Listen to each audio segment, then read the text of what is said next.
नमस्कार मित्रांनो, ठरलं तर मग या मालिकेच्या आजच्या भागात आता प्रिया ज्या प्रकारे स्वतःला वाचवण्याचा प्रयत्न करते तर प्रिया सगळी स्वतःच त्या सगळ्या गुंत्यामध्ये अडकत जाणार आहे। प्रियाच्या कपाटामध्ये सायली व अस्मिताला तिने बनवून ठेवलेले अगोदरचेच रविराज किल्लेदारचे जे प्रॉपर्टी पेपर्स आहेत ते पेपर्स आता लपून ठेवलेले हे प्रियाच्या कपाटातले सायली आणि अस्मिताच्या हाताला लागणार आहे आणि त्यामुळे खूप मोठा धमाका घडणार आहे आणि त्याबरोबर रविराजला हे सत्य समजताच आता तो तिसरा डोळा उघडून प्रियाला तिथे हॉस्पिटलमध्ये जाऊन चांगलाच जाब विचारणार आहे आणि अश्विन देखील यामुळे आता प्रियाची साथ सोडणार आहे। त्यामुळे काही झालं तरीही प्रियाच्या मागचे संकट काही कमी होता ते आता वाढतच जाणार आहे आणि प्रिया कशाप्रकारे पुन्हा एकदा पूर्ण घरातून बेदखल होणार आहे आणि तिने हा जो काही हुकमाचा एक्का वापरून नवीन खेळी खेळण्याचा प्लॅन केलाय तो कशाप्रकारे आता उधळून जाणार आहे हे सगळे आपल्याला पाहायला मिळेल। त्यामुळे व्हिडिओ अगदी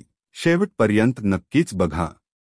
तर मित्रांनो, आतापर्यंत आपण मालिकेत पाहत होतो की जे अश्विनने प्रियासाठी वकील बघितलेले असतात ते वकील हे महिपच्या विरोधात काहीतरी पुरावा हवा यासाठी प्रियाला फोर्स करत असतात आणि प्रिया त्याच प्रकारे सगळ्या गोष्टी ठरवण्याचा प्रयत्न करत असते आणि म्हणूनच कसं करायचं, महिपच्या विरोधात कसा प्लन आखायचा हे सगळं तिच्या डोक्यामध्ये विचार सुरू असतात। त्याचबरोबर इथे आता सगळेजण छान गणपतीच्या सणाची म्हणजेच तयारी सुरू असते आणि विसर्जनासाठी काय काय करायचे, काय थीम करायचे याचे घरामध्ये सगळे बोलणे सुरू असते। अस्मिता म्हणते की मला असं वाटत ना आपण सगळे जणांना दरवर्षीप्रमाणे व्हाईट थीम्स करूया, म्हणजे एकसारखे कपडे आणि आपण लेडीजने पण व्हाईट थीम करूया, मग ते तसे अकॉर्डिंगली आपण थीम करूया। तेव्हा सायली म्हणते की ठीक आहे अस्मिता ताई, तुम्ही सांगा तस आपण सगळेजण करूया, कारण कस आहे ना की तुम्ही आनंदी राहणं हे जास्त महत्वाचं आहे, त्यामुळे तुम्ही सांगा तस आपण करूया। तुमच्या तोंडून लहान बाळ बोलते आणि लहान गणपती बाप्पा बोलतो असंच आपण समजूया।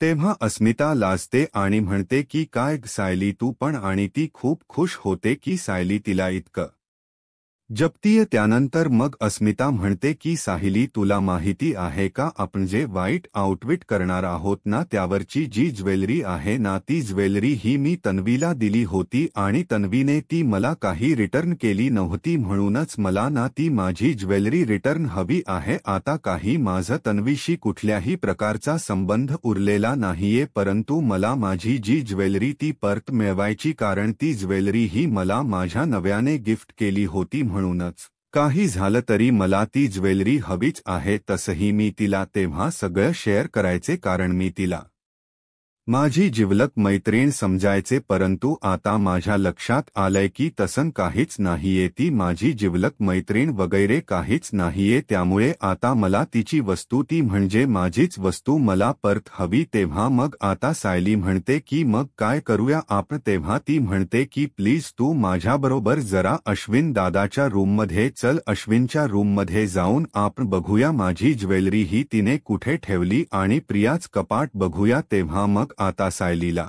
जरा टेन्शन यायला लागतं, कारण अश्विन हा सायली बरोबर कसा वागतोय, किती तुळसडेपणाने वागतोय हे सगळं सायलीला माहीत असतं। मग अति म्हणते की अस्मिता म्हणायला लागते की नको काळजी करू सायली, चल आपण जाऊया। तेव्हा मग आता ती रूममध्ये गेल्यानंतर अस्मिताला सगळे पूर्वीचे क्षण आठवायला लागतात। अशा प्रकारे ती प्रिया बरोबर असायची, सगळ्या गोष्टी तिच्या रूममध्ये गेल्यानंतर तिला आता आठवत असतात। मग तेवढ्यातच सायली आवाज देते की अस्मिता ताई काय झालं, ती म्हणते की अगं मला असं वाटते ना की कदाचित ती ज्वेलरी आहे ना ती तन्वीने तिकडे तिच्या त्या कपाटामध्ये ठेवलेली असणार। मग सायली म्हणते की या आपण ते कपाट उघडूया, म्हणूनच आता ती तिच्याबरोबर कपाट उघडण्यासाठी येते आणि कपाट उघडल्यानंतर प्रिया सगळं तिकडचं सगळं अगदी म्हणजे बघत असते की नक्की काय आहे, आणि त्या कपाटामध्ये कुठेही काही नीट ठेवलेलं नसतं, सगळं हस्ताव्यस्त असतं, कारण शेवटच्या दिवसांमध्ये प्रियाने सगळं गोंधळ घालून ठेवलेला असतो। तेव्हा मग आता तन्वीच्या बाबतीतला एक मोठा खुलासा हा अस्मिताच्या हाताला लागतो। अस्मिताला एक पेपर मिळतो आणि जो फार मोठा पेपर असतो, ती विचार करते की इथे या ज्वेलरीच्या बॉक्समध्ये या तिजोरीमध्ये हे पेपर्स कसले असतील? जर काही इम्पॉर्टंट पेपर्स असतील तर ते तिच्या तिथे फाईल्समध्ये वगैरे असायला हवेत ना, ते ड्रॉवरमध्ये. मग इथे हे तन्वीने कसले पेपर्स ठेवलेत? तेव्हा मग साहिली म्हणते, एक मिनिट, मला जरा बघू द्या कोणते पेपर्स आहेत ते. तेव्हा सायलीला माहीत असतं की जी तन्वी आहे ती कधीही कुठल्याही प्रकारे कशीही वागायची, म्हणजे तिच्या वागण्याला काही ताळमेळच नव्हतं. तीच वागणं हे भयंकर चुकीचं असायचं हे तिला माहीत होतं. म्हणूनच असली म्हणते की अस्मिता ताई तुम्ही जरा थांबा, मी बघते की काय आहे ते, मला जरा चेक करू द्या. तेव्हा मग आता अस्मिताला ती बसायला सांगते आणि तुमची ज्वेलरी मी शोधून देते असं ती म्हणते. म्हणून आता ती कपाट उघडायला जाते. ते कपाट उघडते आणि त्या ज्वेलरीच्या तिथेच मागे बरोबर तो पेपर ठेवलेला असतो आणि तो पेपर ती बघते आणि त्याच्यामध्ये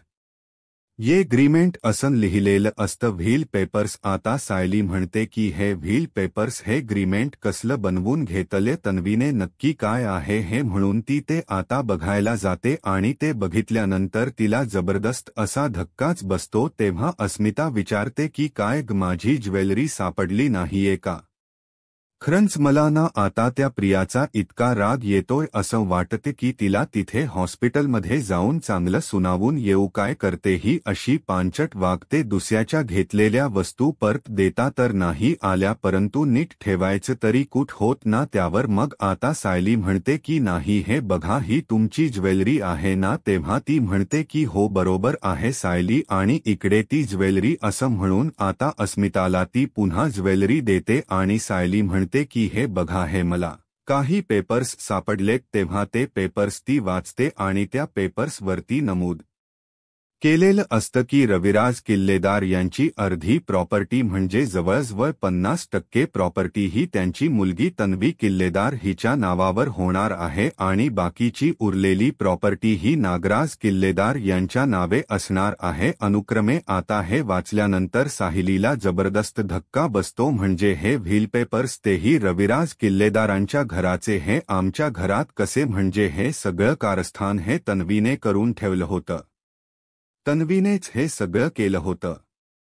आता सायलीच्या लक्षात येतं. अस्मिता म्हणते की बोल ना सायली, गप्प का झालीस तू? अगं कोणते पेपर्स आहे ते? काही टेन्शन्स आहे का? म्हणूनच मग ती ते पेपर्स सगळ्यांना वाचून दाखवते. ती म्हणते की अस्मिता ताई तुम्ही प्लीज जरा खाली येताय का? आपण सगळेजण म्हणजे सगळ्यांसमोर मी हे पेपर्स वाचून दाखवते. नक्की ही तन्वी आणखी काय काय दिवस आपल्याला दाखवणार आहे ना, काय माहिती. आता अस्मिता तर पूर्ण घाबरलेली असते. सगळेजण आता जेवणासाठी बसणारच असतात. तेवढ्यातच तिथून आता अस्मिता आणि सायली धावत येतात. कल्पना म्हणते की अगं जरा हळू या, काय झालंय इतक्या जोरात तुम्ही का येताय? नक्की काय झालं? त्यावेळेला आता लगेचच अर्जुन बोलतो की बायको एनी प्रॉब्लेम? तू घाबरली काय इतकी? तेव्हा मग सायली म्हणते की अर्जुन सर हे बघा मला तुम्हाला हे दाखवायचं होतं असं म्हणून आता अर्जुनला ती ते सगळे पेपर्स दाखवते. ते वाचल्यानंतर त्यालाही धक्काच बसतो. आता घरातले प्रत्येक जण ते व्हील पेपर्स वाचत आणि प्रियाच पुढचं कारस्थान सगळ्यांना समजलेलं असतं. आणि तेव्हा मग अर्जुन आता काही करून ठरवतो की हे सगळं मला सिनियरच्या कानावर घालायला हवं, कारण जर सिनियरला मी हे सगळं सांगितलं तर आणि तरच या बाबतीत काहीतरी घडू शकतं. आणि या बाबतीत प्रिया कुठपर्यंत पोहोचलीय, तिने काय काय घडवून आणलंय, या सगळ्या गोष्टी अर्जुनला व्यवस्थित बघायच्या असतात. म्हणूनच तो सिनियरला फोन करून बोलवतो आणि म्हणतो की सिनियर एक काम आहे महत्वाचं तुझ्याकडे, प्लीज तू जरा घरी ये. आणि हो आत्याला घेऊन आलास प्रतिमा हत्याला तरीही चालेल. आता प्रतिमा ही तिथे बाहेरच असते. त्याच वेळेला कल्पनाही प्रतिमाला फोन करते आणि म्हणते की प्लीज कल्पना जरा घरी येतेस का? एक महत्वाचं काम होतं तुझ्याकडे. तेव हा मग कल्पना आणि रविराज दोघजणही घरी येण्यासाठी तयार झालेले असतात. आता इथे प्रतिमाला मात्र कळत नसतं की नक्की काय बोलायचं घरच्यांना. इतक्या अर्जंट मला का बोलावलं जातंय, म्हणजेच रविराज आणि मला दोघांनाही बोलावलं जातंय याचं टेन्शन जरा तिला आलेलं असतं. म्हणूनच आता ती म्हणते की ठीक आहे.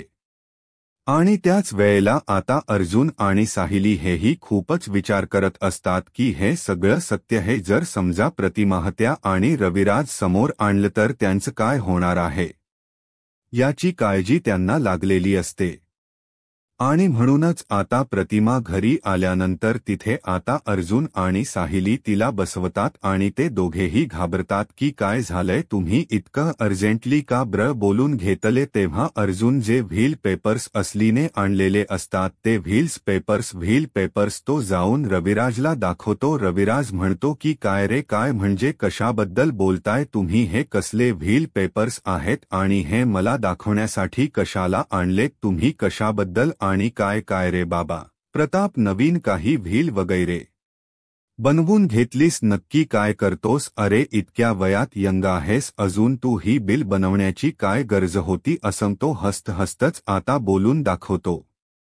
तेव्हा मग आता अर्जुन म्हणतो की please senior read this carefully. आता तो ते वाचायला सांगतो आणि ते वाचत असताना त्याच्या लक्षात येत लागत हळूहळू की ही सगळी तर माझ्या प्रॉपर्टीचे पेपर्स आहेत आणि हे प्रॉपर्टीचे जे पेपर्स बनवले गेले आहेत ते तन्वी किल्लेदार म्हणजेच तन्वीने बनवलेत आणि त्या प्रॉपर्टीचा अर्धा हिस्सा म्हणजेच 50% प्रॉपर्टी ही जाणार आहे ती तन्वी किल्लेदारच्या नावे आणि उरलेली जी 50% प्रॉपर्टी आहे ती नागराज किल्लेदारच्या नावाने. तेव्हा हे पेपर्स फासल्यानंतर त्याच्या पायाखालची जमीन हादरून जाते. तेव्हा प्रतिमा म्हणते की काय रविराज, काय झालंय, तुम्ही इतके थक्क का झालायत, नक्की कसले पेपर्स येथे की तुम्ही इतके इमोशनल झालेत, नक्की काय झाले, प्लीज मला दाखवाल का. तेव्हा मग आता अर्जुन आणि सायली प्रतिमाला ते पेपर्स वाचवून दाखवतात. आता ते दाखवल्यानंतर तिलाही धक्काच बसतो. तेवढाच ती म्हणते की काय त्या प्रियाची इतकी मजल गेली की तिने आमचे प्रॉपर्टीचे पेपर्स हे आमच्या नकळत बनवून घेतले. तेव्हा मग अर्जुन म्हणतो की मी सांगत होतो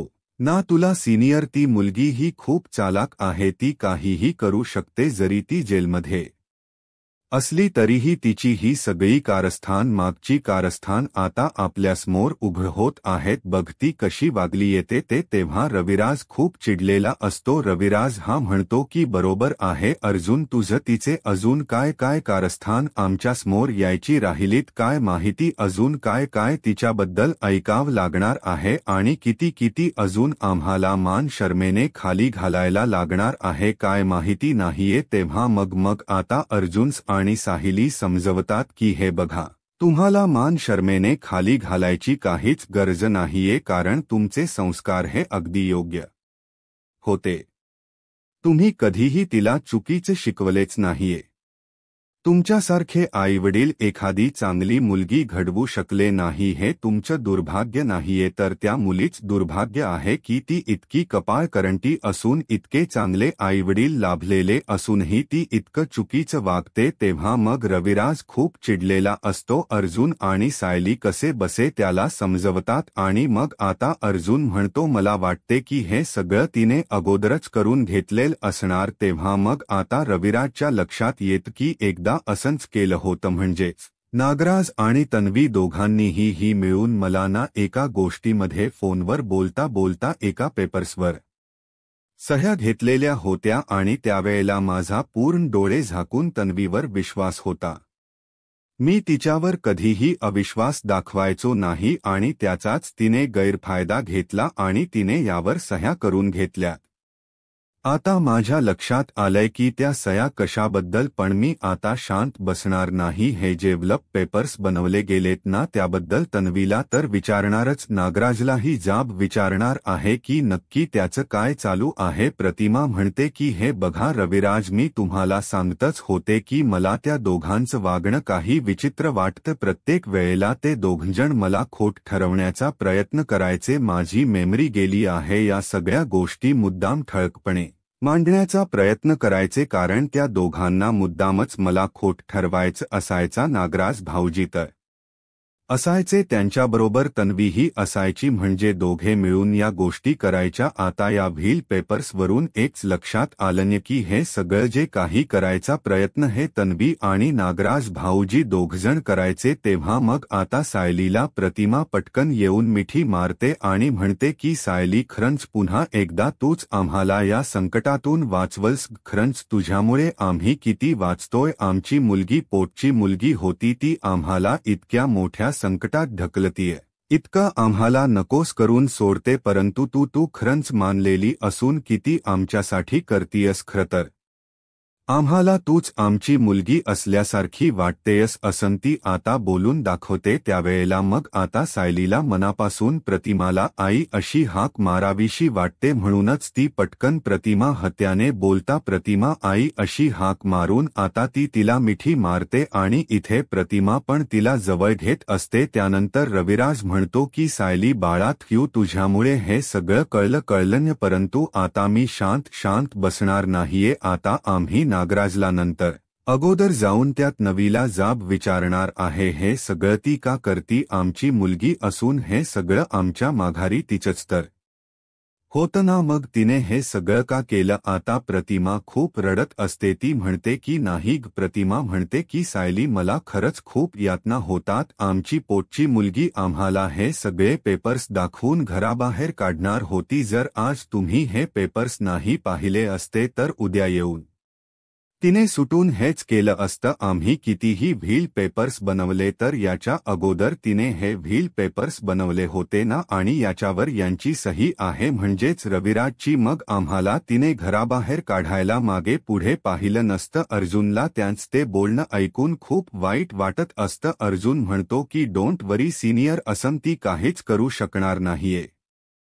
तिला आपण जाणूनच द्यायचं नाहीये. म्हणूनच आता अर्जुन हा त्या प्रतिमा आणि रविराजच्या समोरच ते जे पेपर्स असतात ते पेपर्स आता फाडून फेकून देतो आणि म्हणतो की आता या पेपर्सला काहीच व्हॅल्यू उरलेली नाहीये. Great job Sayali. कारण तू जर केलं नसतंस तू आणि अस्मिताहीने तर मात्र आपल्याला तिचा पुढचा प्लान समजू शकला नसता. आता तिचा पुढचा प्लान असा असणार आहे की ती अश्विनच्या मदतीने जेलच्या बाहेर निघाली. आता ती काहीतरी करून जेलमधून बाहेर सुटणार आणि जामीनही मिळवणार आणि त्यानंतर मग तिने आपल्याला त्रास द्यायला सुरुवात केली असती. त्यामुळे अगोदरच तिची चाल आपण ओळखली. हे खरंच खूप बरं झालं हे अर्जुन घरच्यांना सांगत असतो. नंतर मग आता अर्जुनला रविराज म्हणतो की अर्जुन आपण सध्या तरी तिची चाल ओळखली परंतु मला आता तिच्याकडे जायचे. तिला मला जाब विचारल्याशिवाय मला शांत बसता येणार नाही. म्हणूनच आता रविराज म्हणतो की मी स्वतः आता तिथे हॉस्पिटलमध्ये जाणार आहे आणि तिला जाब विचारणार आहे की ती हे सगळं का वागली का माझ्याबरोबर असं केलं. त्यामुळे आता रविराज या गोष्टीचा विचार करतो आणि म्हणतो की एक काम करूया मी निघतो हॉस्पिटलला जायला. आता अर्जुन पण म्हणतो की हे बघ सिनियर तू एकटा जाऊ नको मी पण येतो. दोघजणही हॉस्पिटलमध्ये जातात. प्रियाला रविराज आता बघतो परंतु त्याच्या डोळ्यात तिच्याविषयी जराही प्रेम किंवा माया नसते फक्त तिरस्कार असतो आणि तो म्हणतो की हे सगळं काय केलंस नवी तू. ते सगळे व्हील पेपर्स बनवून तुला काय वाटतं की तू हे सगळं काय साध्य करशील. तुला आम्हाला घराच्या बाहेर काढायचं होतं का. म्हणजे ही जी प्रॉपर्टी आहे ती तू अर्धी आणि तुझा तो काका नागराज काका अर्धी असे दोघेजण हडपणार होतात. मग आमचं काय होतं. तू या सगळ्या गोष्टीचा विचार केलास का आणि का खोट बोलून या पेपर्सवर सह्या घेतल्यास का केलंस हे सगळं. तेव्हा मग अति म्हणते की बाबा मला ना याबद्दल काही माहित नाहीये. तेव्हा मात्र रविराज खूप चिडतो आणि तिच्या जोरात कानाखाली वाजवतो आणि म्हणतो की बाबा पुन्हा तुझ्या या घाणड्या तोंडून माझा बाबा म्हणून नाव घ्यायचं नाही. तू काय आहेस कशी आहेस ना हे मीला अगोदरच ओळखलो. खरं तर अर्जुन मला जेव्हा जेव्हा सावध करायचा तुझ्या बाबतीत जेव्हा मी तुझी केस घेतली होती लढण्यासाठी तेव्हा मी त्याच ऐकायला हवं होतं कारण तेव्हा मी ऐकलो नव्हतं त्याचं. तेव्हा जर मी ऐकलं असतं ना तर आता माझ्यावर ही वेळ आली नसती. तू हे जे काही वागतीयस, हे जे काही तुझा खोटारडेपणा आहे ना, तो वेळोवेळी सिद्ध होतोय तन्वी, आणि खर आहे ख्याची दुनिया आहे, पण जरा खरं समोर यायला वेळ लागतो. तू खोटेपणा मिरवत राहिलीस आणि स्वतःची बाजू लढवत राहिलीस, परंतु आता मात्र नाही. आता तुला कुठल्याच बाबतीत मी थारा देणार नाही. हे जे तू खोटे व्हीलपेपर्स बनवलेत ना, ते व्हीलपेपर्स हे मी केव्हाच जाळून फेकून दिलेत. त्याचे तर आता काहीच उपयोग राहिलेला नाहीये. आता मग ती खूप घाबरते. म्हणजे जी शेवटची आशा होती ती देखील गेली, कारण तिने पुढे स्वतः सेफ राहण्यासाठी ते सगळं करून ठेवलेलं होतं. जर उद्या समजा तिला जेलमध्ये जायला लागलं किंवा साक्षीच्या प्रकरणात विलास मर्डर केसमध्ये अडकायला लागलं, तर हेच तिची एकमेव आशा आहे. तिला जर सुभेदारांनी घेतलं नाही तर किल्लेदारचे ते व्हील पेपर्स दाखवून ती त्या घरावर अर्धा ताबा तरी मिळवू शकत होती. म्हणून प्रियाने ही नवीन खेळी केलेली होती, परंतु आता प्रियाला काहीही करता येत नसतं, कारण ते पेपर्सच आता सापडल्यामुळे पुन्हा त्या पेपर्सला जाळून वाट लावलेली असते. आता त्यावर तन्वी म्हणते की बाबा प्लीज, माझा त्याच्याशी काही हेतू नव्हता. मग आता तो म्हणतो की तुझा हेतू काय किंवा नाही हे मला काहीच माहिती नाही, परंतु एक गोष्ट नक्की, आता मी तुला तर या बाबतीत चांगलंच वॉर्न केले. तू आता जेलमध्ये रहा किंवा बाहेर रहा, मला काहीच फरक पडणार नाही, पण त्या घराचे दरवाजे हे तुझ्यासाठी कायमचे बंद झालेले आहेत. पुन्हा तू त्या घरामध्ये यायचं नाही आणि तुला त्या घरातला कसलाही हिस्सा मिळणार नाहीये. तुला माहेरच्यांनी तर टाकलीच आहे, सासरचे काय करतात ते बघ, परंतु आता मला त्याच्याशी काहीही घेणं देणं नाही. तेव्हा मग तन्वी म्हणते की प्लीज बाबा, असं करू नका. अहो मी आता सुटणार आहे काहीच दिवसात. रविराज म्हणतो की तू सुटणार आहेस की नाही मला माहीत नाही, परंतु तू सुटू नयेस यासाठी मी आता पूर्णपणे प्रयत्न करणार आहे. आता मी अर्जुनला मदत करणार आहे की तून सुटण्यासाठी हे सगळे जे काही प्रयत्न आहेत ना, ते मी करणार आहे, असं सरळच आता रविराज धमकावतो. आणि तो स्वतः आता आपल्या मुलीच्या म्हणजेच तन्वीच्या विरोधात उभा राहिलेला असतो आणि तो तन्वीला बोलून दाखवतो की खरं तर मला तुझी खूप लाज वाटते. आज मला खरंच पहिल्यांदा असं वाटतं की तू आमची मुलगी नाहीस, कारण जर आमचं रक्त इतकं नासक असू शकत नाही, इतके खोटारडे डावपेच, इतक्या खोट्या गोष्टी, इतका खोटारडेपणा हे आमची मुलगी म्हणजेच रविराजानी प्रतिमा माझी मुलगी करू शकणार नाही. नक्कीच तू दुसरी कोणीतरी आहेस. हे सगळं आता बोलल्याबरोबर प्रिया घाबरते आणि तिच्या चेहऱ्यावरचा जो उडालेला चेहऱ्यावरचा रंग असतो तो रंग आता अर्जुनने अगदी बरोबर बघितलेला असतो आणि त्यामुळे अर्जुनलाही आता डाऊट येत असतो, कारण अगोदरपासूनच अर्जुनने बोलून दाखवलेलं असतं की तन्वी आहे ती रविराज आणि प्रतिमा यांची मुलगी शोभत नाही, ती दुसरीच कोणीतरी आहे. हे आता त्याचं वाक्य त्याला सारखं आठवत असतं आणि रविराज राजने भावनेच्या भरात का होईना, परंतु जे काही बोललेला असतो ते अगदी सत्य, हे अर्धसत्यच असतं, परंतु त्या सत्याला पूर्ण होण्यासाठी अर्जुनलाच मेहनत करावी लागणार असते. तर इथे आता रविराजने प्रियाला चांगलंच जाऊन सुनावलेलं असतं आणि आता तो नागराजच्या बाबतीत सगळं सत्य शोधून काढणार असतो. नागराजने हे का केलं? आता नागराज या सगळ्याची प्रश्नांची उत्तर देऊ शकेल का? आणि अर्जुन आणि साहिली मिळून कशाप्रकारे आता हे सगळ्या संकटातून घराला बाहेर काढणार आहेत, हे पाहायला आत्ताच माझा महाराष्ट्र या यूट्यूब चॅनलला सबस्क्राईब करा. धन्यवाद.